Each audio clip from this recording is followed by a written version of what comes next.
del granizo es de desastre y por lo tanto es de reparación total.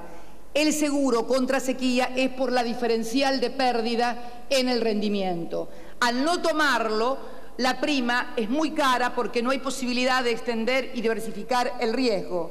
Si podemos acordar entre todos que el seguro sea obligatorio, como lo es, por ejemplo, para los que transportan personas, como lo es, por ejemplo, para un taxista, como lo es, por ejemplo, para un camionero, como lo es, por ejemplo, para un colectivero, ese seguro, si podemos lograr esto, esto va a servir también para que cada vez que hay un problema no tengan que recurrir al Estado, sino que el productor esté cubierto. Tenemos que trabajar en esto y en un plan de riego también que tenemos con tasas subsidiadas. Estamos dispuestos también a dar préstamos a los productores a tasa subsidiada que quieran hacer sus programas de riegos. Tenemos capacidad para poder hacerlo en una primera etapa para 100.000 hectáreas. Tenemos que trabajar porque esto es darle previsibilidad a la economía, asegurar que llueva o no llueva, vamos a tener riego, o el productor va a tener su cobertura securitizada, es también darle previsión a la economía y no transferir recursos de un sector que afortunadamente es muy exitoso y ha logrado una buena posición económica. Y lo digo, voy a contar una anécdota que me va a certificar acá, no me mires. Lo voy a contar, ¿por qué no lo puedo contar? Si vos sabés lo que voy a contar.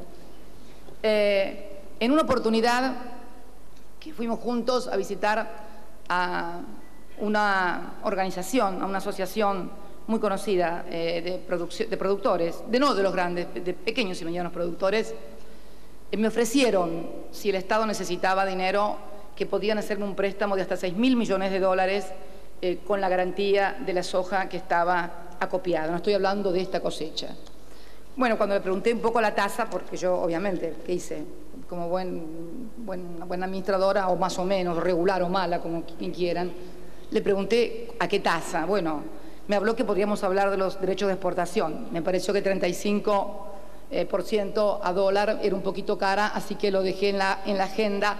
Pero cuento la anécdota, porque todos sabemos, todos absolutamente sabemos, más allá de los avatares de pequeños núcleos muy identificados de crisis, que hay en el sector, por su propia historia, por su propio trabajo, por su propio esfuerzo, una suerte de reserva permanente en torno a lo que es el grano, a lo que es el acopiamiento, y que fundamentalmente también, que además que los productores no solamente producen granos, sino también que la mayoría produce carne, que es el verdadero cash flow del productor. Todos lo sabemos, por eso siempre hay tanta conflictividad con el precio de la carne, porque el verdadero cash flow, es decir, el que mueve a diario la economía del productor, es precisamente la venta de la carne. La venta del grano es la que utiliza para la reserva, para la inversión o simplemente para el ahorro, lo cual está muy bien porque ahorrar también es bueno. Lo que pasa es que no podemos ayudarlos a ahorrar con el dinero de todos los argentinos. Queremos ayudarlos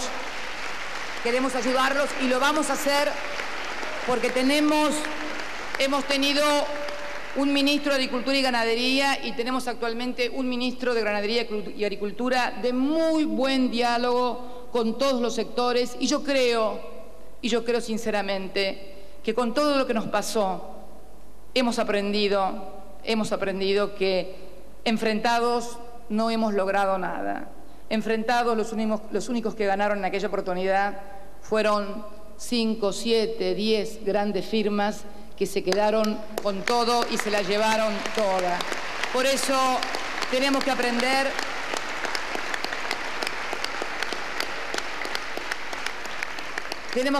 que la unidad de los argentinos y la organización de los argentinos, de sus sectores productivos, de sus sectores dinámicos, en articulación con el Estado, lo privado, lo público, es lo básico. Cada vez que hemos logrado eso, no me voy a cansar de repetirlo, hemos avanzado positivamente.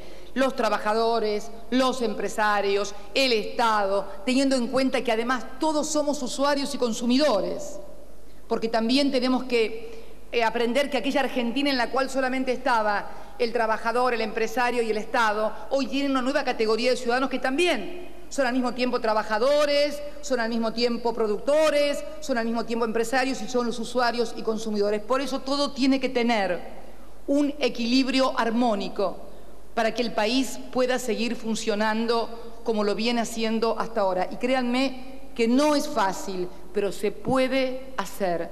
Lo hemos demostrado en estos 8 años y medio, casi 9, que llevamos administrando la República Argentina, creo que con buenos resultados. Quería agregar eso que les decía de la hidrovía Paraná-Uruguay y del ferrocarril Belgrano-Cargas. Lo explicaba el otro día el gobernador del Chaco, lo tengo acá con el nombre. Me hablaba de que la tonelada transportada se reduce de $63 a $43 por tonelada cuando se hace vía acuática. Ustedes saben que pasado los 300 kilómetros, el transporte de carga terrestre tiene una ecuación económica negativa en el impacto final del producto. Es muy bueno tener camiones, pero si tienen que ir más allá de 300 kilómetros, es negativo por el costo del flete. Por eso era muy importante terminar esta primera etapa de la hidrovía que queremos que llegue hasta Brasil.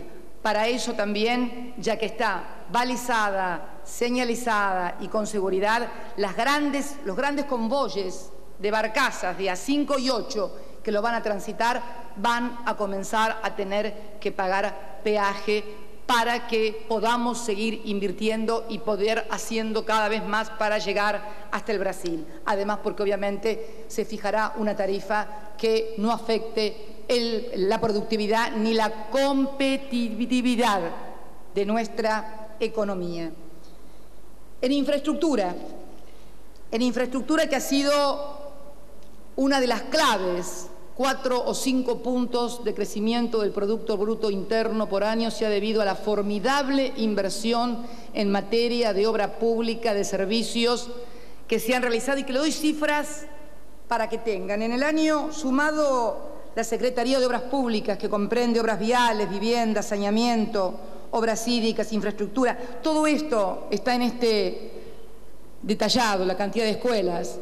Un aviso que quiero pasar porque es un tema que me apasiona. Él lanzó, me acuerdo, el plan 700 escuelas y yo lancé después el plan 1000. Ya llevamos 1.318 escuelas, que creo que con las dos que se inauguraron el otro día en San Juan llegamos a las 1.320, pero escuelas, universidades, emergencias, gasoductos, líneas de alta tensión, inversión aerocomercial, inversión ferroviaria, obras de puerto, transportes, inversión en minería total. Bueno, en la República Argentina esa cifra en el año 2002 alcanzaba los 921 millones de pesos. Hoy, en el proyecto de presupuesto aprobado del presupuesto 2012, es de 85.290 millones de pesos. Un crecimiento exponencial que se da en números tales como, si ustedes me permiten un minuto, hemos tenido un aumento en la capacidad de generación eléctrica de 8.122 megavatios. Esto significa haber aumentado el 45,4% de la generación eléctrica. Aumentamos 46,7% la expansión de líneas de alta tensión de 500 kilovatios, 4.244 kilómetros que han conectado el país.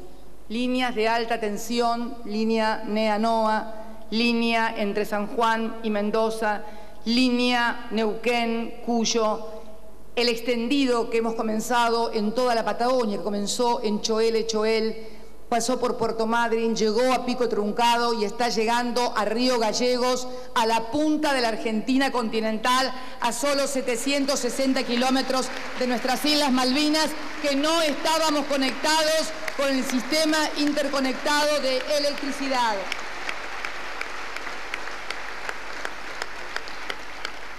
como hemos tenido estos incrementos, también hemos tenido un récord de demanda. El incremento de la demanda consumo, día, año 2003, era de 273. El 7 de febrero de este año hubo un consumo de 454,8 días, que fue del 66,6%. Recuerden lo que fue el incremento de generación y lo que es el incremento de la demanda. Ha sido tal el crecimiento de la demanda residencial, industrial, comercial, que pese a haber invertido más de 20.000 millones de dólares en fierros, yo llamo fierros, para aclarar una vez más, a las usinas, a las terminales, a las centrales, a estas líneas de alta tensión, a los gasoductos que hemos realizado también, y el aumento y en la demanda también del 52%. Bueno, puedo hablarles también de lo que son las autovías. Hemos finalizado 1.250 kilómetros de autovías, algunas de ellas históricas, como la de Capricornio en el norte, como la comunicación Rosario-Córdoba, y estamos ejecutando 1.000 kilómetros más de vías. En pavimentación de rutas, para darles una idea, pavimentamos 4.100 kilómetros de la red vial nacional, lo que representa el 40% de la red vial nacional no pavimentada. Un esfuerzo monumental en materia de obra pública que podríamos seguir en saneamiento con 4 millones de personas que le dimos servicio y no lo tenían, al igual que 3 millones de personas en cloacas, escuelas, 200 obras de infraestructura en universidades. Tuve el orgullo de inaugurar la nueva Universidad de Ciencias Económicas de la UBA. Digo orgullo porque es un orgullo ser una universidad, una facultad, pero